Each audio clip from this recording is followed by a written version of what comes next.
بسم الله الرحمن الرحيم.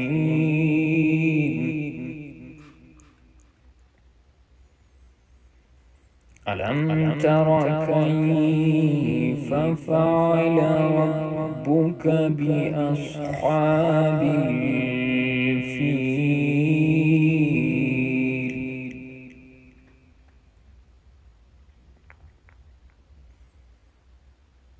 ألم يجعل كيدهم في تضليل؟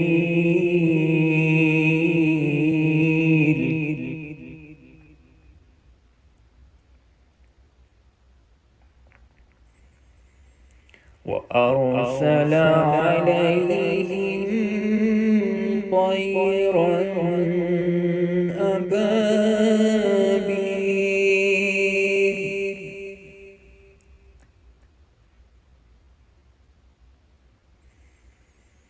ترميهم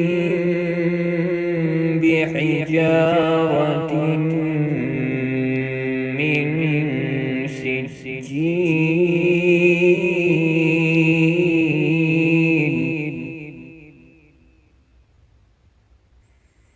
فجعلهم كعصف